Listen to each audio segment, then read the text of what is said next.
Cinema രംഗത്തേക്ക് നായികയായി കടന്നുവരാനുള്ള തയ്യാറെടുപ്പിലാണ് ഇൻഫ്ലുവൻസർ ഹൻസിക കൃഷ്ണ. കോളേജ് പഠനം പൂർത്തിയാക്കിയ ഹൻസിക അമൽ നീരന്റെ ബാച്ചിലർ പാർട്ടി 2 എന്ന സിനിമയിലൂടെയാണ് അരങ്ങേറ്റം കുറിക്കേണ്ടുന്നത് എന്ന് വിവരം. നസ്ലിൻ നായികയായി എത്തുന്ന ഹൻസികയായി നായികയായി എത്തുമെന്ന് റിപ്പോർട്ടുകളുണ്ട്. കഴിഞ്ഞ ദിവസം ഒരു ഉദ്ഘാടന പരിപാടിക്ക് എത്തിയപ്പോൾ ഹൻസികയോട് ഈ ചോദ്യം വന്നു. കൃത്യമായ ഉത്തരം ഹൻസിക നൽകിയില്ല. നമുക്ക് നോക്കാം, അതിനെക്കുറിച്ച് ഒന്നും പറയാറായിട്ടില്ല എന്നാണ് ഹൻസിക കൃഷ്ണ പറഞ്ഞത്. ഓഡിഷൻ നൽകിയ ശേഷം ഉറപ്പ് ലഭിക്കാൻ ഹൻസിക കാത്തിരിക്കുകയാണ് എന്നാണ് ഇപ്പോൾ വരുന്ന ചോദ്യങ്ങൾ. വളരെ പ്രതീക്ഷയോടെ സിനിമകളിൽ അവസരം തേടി കാത്തിരിക്കുന്ന പല നടിമാർക്കും അവസാന നിമിഷം അവസരം നഷ്ടപ്പെട്ടിട്ടുണ്ട്. നടി പ്രിയാവരുടെ അനുഭവം ഇതിന് ഉദാഹരണമാണ്. ഈ അടുത്ത് വലിയ ഹിറ്റായ സിനിമയ്ക്ക് വേണ്ടി ഞാൻ ഓഡിഷന് പോയിരുന്നു. ആദ്യമായിട്ടാണ് ഓഡിഷന് ഞാൻ തകർന്നുപോയി എന്ന് തോന്നുന്നത്. ഭയങ്കര ആത്മവിശ്വാസത്തിലായിരുന്നു ഞാൻ. അടിപൊളി ക്രൂവിൻ്റെ കൂടെയായിരുന്ന സിനിമയായിരുന്നു.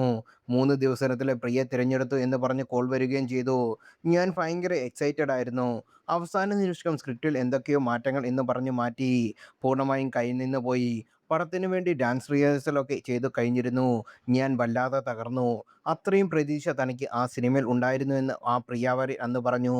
പ്രിയയ്ക്ക് പകരം മറ്റൊരു നായികയുടെ സിനിമ ഹിറ്റാവുകയും ചെയ്തു. സിനിമാ രംഗത്ത് ഇത്തരം സാഹചര്യങ്ങൾ പതിവാണ്. പ്രത്യേകിച്ചും നടിമാരുടെ കാര്യത്തിൽ. ഹൻസികയ്ക്കും ഇതേ സാഹചര്യം നേരിടേണ്ടി വരുമോ എന്നാണ് ആരാധകരുടെ ആശങ്ക. ഹൻസികയുടെ ചേച്ചി അഹാന കൃഷ്ണയ്ക്ക് ഇത്തരത്തിൽ പല അവസരങ്ങളും നഷ്ടപ്പെട്ടിട്ടുമുണ്ട്.